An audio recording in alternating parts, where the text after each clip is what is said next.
이상민 증인 질문하겠습니다. 12월 4일 새벽 1시에 서울청사를 나섰고 3시에 대통령실에 도착했다라고 국회에 본인의 당일의 행적을 제출을 했습니다. 국회 계엄 해제 직후에 계엄이 지속되던 2시간 동안 어디 가서 뭐 하셨습니까? 증언하지 않겠습니다. 누구 만나셨습니까? 증언하지 않겠습니다. 박성재 법무부 장관도 새벽 3시에 대통령실에 들어왔고 그 이전 행적이 전혀 제출되지 않았거든요. 박성재 장관이랑 함께 있었습니까? 사무실에 있었습니다. 저는 본인은 사무실에 있었다. 그러면 2시 한 40분쯤 출발하셨다는 말씀이신가요? 그 정확한 시간은 모르겠습니다. 그 사실관계를 좀 제출을 해주세요. 아무리 휴대전화를 교체하고 비화폰을 쓰고 동선을 다 숨겨도 추가 수사하면 다 꼴이 밟힐 거고요. 오늘 이상민 전 장관이 증언을 하지 않기로 작정을 하고 나오셨나 본데 증인의 증언 거부의 사유를 좀 합리적으로 추론을 해보면 진실을 말하면 내란 주요 임무 종사자가 될 것 같고 거짓을 말하면 위증일 것 같아서 거부하는 거다라고 볼 수밖에 없습니다. 형소법 제148조가 유죄 판결을 받을 사실이 드러날 염려가 있는 증언을 거부할 수 있다라고 하고 있어요. 결국에는 오늘의 이 증언 거부 자체가 이상민 증인의 죄를 인정하는 것이고요. 이 죄를 감하는 유일한 방법은 국민들께 진심으로 사과하고 그날의 진실을 역사 앞에 그리고 국민들 앞에 소상하게 밝히는 것입니다. 오늘 이 자리에서 진술하지 않는 것은 역사에 끝까지 내란 속의 윤석열의 오른팔로 남겠다라는 선언을 하는 겁니다. 동의하십니까, 이상민 증인? 결코 동의할 수 없습니다. 피의자 윤석열이랑 어떤 사전 모의도 없었다고 주장하는 이상민 증인이 심지어는 계엄을 말리고 반대했다라고 주장을 하는 증인이 어떻게 이렇게까지 윤석열과 혼연일체가 되어서 움직였는지 저는 정말 좀 놀라운데요. 한번 살펴보겠습니다. 이상민 증인 12월 3일 23시 37분 소방청장에게 전화로 언론사 단전단수 조치 지시한 바 있죠? 증언하지 않겠습니다. 장관이 지시하자마자 10분 사이에 소방청 차장이 서울본부장에게 전화하고 소방청장이 서울본부장에게 전화합니다. 계엄 관련 경찰청에서 협조해달라. 요청이 오면 잘 협력해주면 좋겠다. 협력할 일이 많이 발생할 수 있다. 계엄 건의권자이기도 하고 충무계획의 주무부처의 장인 행안부 장관이 비상계엄 중에 직접 지시를 하니까 10분 내에 현장 지휘관까지 전파가 돼서 실행 준비를 한 겁니다. 소방이.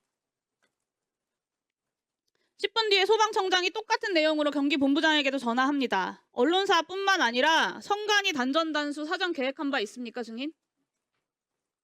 증언하지 않겠습니다.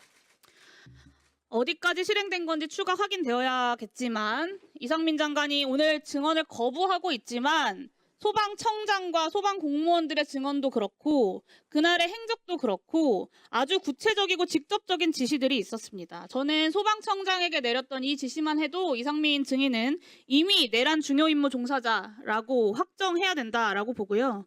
계엄 문건을 받은 최상목, 조태열 장관처럼 피의자 윤석열이 콕 집어 불러 모았던 8시 멤버 또한 개별적인 계엄 지시를 받았을 가능성을 배제할 수 없게 되었다라고 봅니다. 수사당국에서 철저하게 보안 수사해야 된다고 봅니다.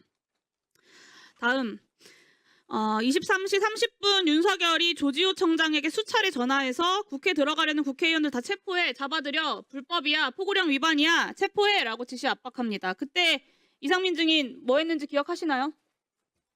증언하지 않겠습니다.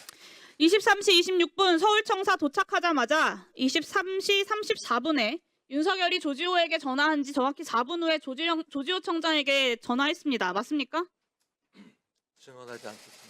뭐라고 했습니까? 국회 진압 중에 지원할 거 없냐라고 물어보거나 포고령 위반이다. 자신 있게 국회의원들 끌어내려라 라고 지시한 바 있습니까? 증언하지 않겠습니다. 증언하지 않지만 그날의 행적은 이미 다 드러나 있습니다. 3분 뒤인 23시 37분에 소방에게 전화해서 경찰 단전단수 지원하라고 지시합니다. 이게 윤석열이 경찰을 압박한 지 10분도 안 돼서 다 벌어진 일들이에요. 0시 30분에 윤석열이 이진우 수방사령관에게 전화해서 아직도 못 들어갔어? 본회의장 들어가서 4명이 1명씩 들쳐업고 나오라고 해! 라고 압박합니다. 이때 증인은 긴급 간부회의 그리고 경찰은 지휘부 회의를 갖습니다. 그 직후인 0시 39분에 경찰이 행정안전부에 재난안전통신망 이동기지국 설치를 요청합니다. 이 이동기지국이 출동한 곳이 딱 3곳이에요. 국회의사당 그리고 국회의장 공간이 위치한 한남동 공관촌 그리고 대통령실 인근입니다. 이 공간이 어떤 곳이냐면요. 계엄 당시에 수방사 군 병력이 배치됐던 곳과 정확히 일치합니다. 0시 56분에 수방사가 서울시에 군경 합동상황실 개소를 문의했다는 것은 이미 알려진 사실이고요. 재난안전통신망은 여기 계신 많은 사람들이 알고 있는 것처럼 수방사, 경찰, 그리고 소방, 서울시, 행안부가 함께 통신할 수 있도록 되어 있습니다. 단전다수뿐만 아니라 통신까지 끊으려고 한 건 아닌지 정황상 의심할 수밖에 없습니다. 다음입니다. 비상계엄. 네, 비상계엄 해제 의결 이후에도 장관은 경찰국장을 통해서 경찰 상황을 수시로 확인을 했어요. 이동기지국을 그대로 아침까지 배치를 했고 4일 아침 외출하고 국무위원 간담회하고 저녁에 안가에서 회동을 합니다. 계엄 수습책 논의에 앞장선 것으로 보여요. 그리고 그 다음날 국회에 출석해서 처음으로 고도의 통치 행위라는 변론 방향을 제시를 합니다. 실제 이상민 행안부 장관의 행적은 계엄을 적극적으로 지휘하고 지원한 것으로 해석할 수밖에 없습니다. 경찰 소방의 내란에 동원하고 국회에서는 고도의 통치행위 운운하면서 변론 방향 제시하고 꼬리 밟힐까봐 더 이상 증언하지 않으려고 사퇴하고 숨죽이고 기다리고 있었던 겁니다. 소방청장 때문에 꼬리 잡히지만 않았어도 거짓말 그 자리에 앉아서 뻔뻔하게 하고 계셨겠죠. 지금처럼 증언을 거부하지 않고. 그렇지 않습니까? 이상민 증인이야말로 재범 우려 그리고 증거인멸 우려가 크고요. 그리고 혐의 또한 내란 중요 임무 수행으로 중합니다. 다른 이미 중요 임무 종사자들이 다 구속되어 있는 형평성을 고려할 때 수사기관에서는 이상민 증인을 즉각 구속 수사해야 한다라고 판단합니다. 이상민 증인 동의하십니까? 증언하지 않겠습니다. 네, 오늘의 이상민 장관의 이 비겁한 역사 죄인의 모습을 국민들은 똑똑히 기억할 것입니다. 그리고 역사가 반드시